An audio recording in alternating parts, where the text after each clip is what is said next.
What's up, fam? Thanks for joining me. I just want to talk about some takeaways from throwing knives this morning and the chi training in general. This really applies to manifestation, flow, focus, just a lot. See what you take away from it. But I was practicing out there, and right away at the beginning, I was like, my body was feeling groggy and whatnot, and all of a sudden I started missing a couple in a row from where I usually throw from, like counted steps and whatnot. And from there on, I started like fixing, trying to like fix how I was holding. Maybe that was off. And then I got really focused on like my body and like the internal movements and everything going on. And ultimately, I realized that all that shit is compensation for missing the one thing we should focus on when trying to perform or really practice. And that's the goal itself. What is the ideal image of success? And once I flipped this, once I took a break, dropped everything, did some yoga, and came back to it, it was so simple. It was so naturally graceful. And that was because I simply I looked at the target, right? Looked at the exact spot I want to hit. And I watched my body do it. Like literally you communicate, I want to throw this knife into there. And you allow it to happen. Because you're visualizing, you're focused on the ideal feeling, image of success, right? And this applies to so much shit. Another example of this, I remember skiing. I used to do a lot of backpacking, backcountry skiing. And you get into these cliff zones where it's kind of powdery and like, there's a 35-foot cliff off to your left side. And you're like skiing this ridge, right? And the key, and like... is don't look where you don't want to go. Keep your eyes ever on the goal. Keep your eyes forward. Keep your eyes ever on the light, right? And therefore, that will automatically align everything else in your being towards that. You see, a lot of people, we have like fear or doubt about something. For instance, in the throwing knives this morning, I doubted that I could just do it. I doubted that I already had it in me. And when reality reflected to me that I like missed a few throws, I got panicky, I got anxious. And instead of going back to my principles, like just resetting, natural grace, and just single vision, single focus, right?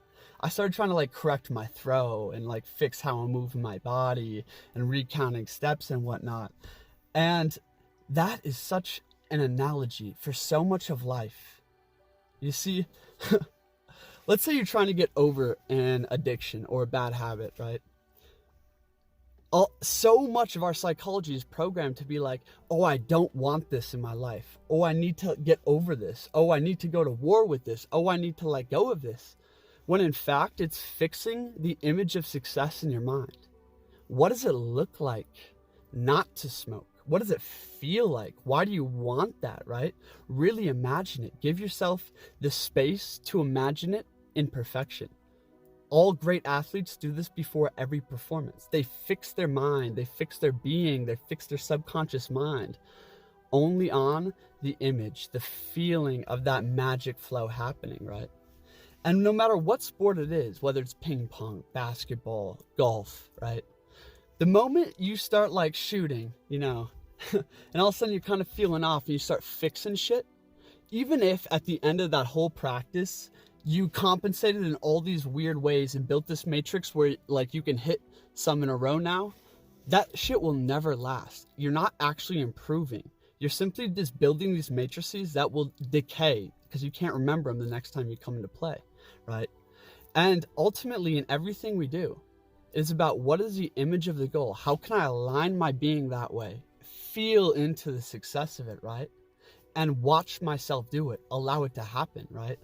And don't look where you don't want to go. You see, you don't need to avoid the obstacles. Just look at the path, right? And the obstacles will just fade from view. And yeah, like in another analogy of a sport, if I'm trying to teach someone how to do a backflip, right? It's all about where your eyes go. Right? Just look at the ground, look for the ground, fully commit, look for the ground. It's the same in skiing, learning different tricks and whatnot. And yeah, I've just taken a lot from my experience with athletics, but it really applies in so many different aspects of life. If you have fear or doubt, you are blocking the transcendent principle within you. If you doubt that you're going to hit it, my friends, this is why trust and faith in yourself is so crucial when it comes to performing, when it comes to moving in the world, is to move in trust and faith, or else you're going to be dual. Like Bruce Lee, for instance. If Bruce Lee, and this fight, a fight with, like, Bruce Lee fighting is the same way we go about doing anything. And he would do it in a flow state, obviously, right? Empty your mind. Become like water, fluid, formless, right? Yet, he had a huge section within his philosophy about alertness, about wakefulness. He called it being ready, right? And in the TAO, it's not hard, it's not soft, it's firm, it's right in the middle. It's that balance, right? And Bruce Lee would dance through competitions, through fights. He would literally dance because he realized that if he started thinking or trying to anticipate or trying to, like, you know, manipulate his body into some kind of matricy, it would slow him down and he would instantly lose his edge. His edge is being all in to the one goal, the one focus, which is, you know, when the opportunity shows itself, I don't hit, it hits. You remember that from his movie? Yeah, so like it's a dance, it's a flow, right? And that is based upon trust in oneself, trust in like the objective and watching it happen. For instance, playing basketball. If you're getting really tight with the ball and you're trying to hold it hard so you can, like, you know, manipulate it better into the basket, you're fucked. Playing ping pong. It's all about holding the paddle as loosely as possible. It's all about barely feeling the ball. It's all about when you hit that golf shot, not even feeling it come off the club, right? And because you're not compensating in all these weird matrices, you're allowing your natural grace to flow out of you, right? Hell yeah, my friends. That's a little bit on some things I've been thinking around about the TAO, athletics, and performance as a reflection in all aspects of life. Move with natural grace, move with trust and faith, and keep your eyes ever turned towards the goal. And you'll ever move forward. You'll ever, like, birth that into existence, right? Let's see. If you guys want to work with me one-on-one, you can apply for a free one-on-one consultation.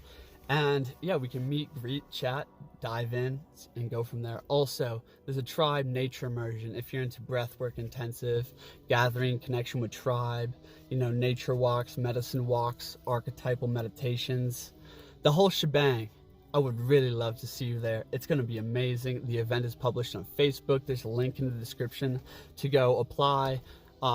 It's going to be a small group this first round this September, and it's going to be awesome. Some final notes on, I guess, that flow state I'm talking about. Keep your eyes ever turned towards the goal. Visualize it. Feel what it's going to feel like in perfection.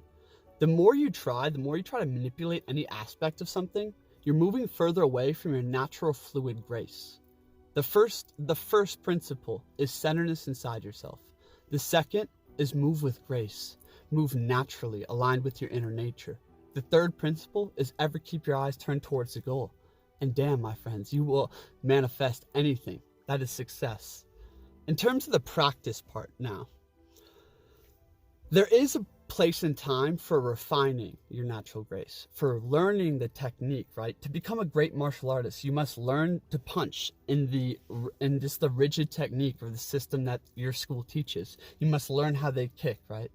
But after you get the fundamentals and your body starts to get it, after you've played ping pong and, you know, you went through the slow phase of barely just tossing the ball back and forth over the net, slowly your natural fluidity and grace gets, like, I guess, funneled through that, and the form becomes yours. That's what power is. That's where you shine. That's where you find alignment, right? And that effortless effort. Is your flow imitating? Has it been learned from a system, or is it your own? Claim your own flow, my friends. Claim your own technique. Keep your eyes turned towards the light and remove doubt from your mind. Remove doubt from your mind.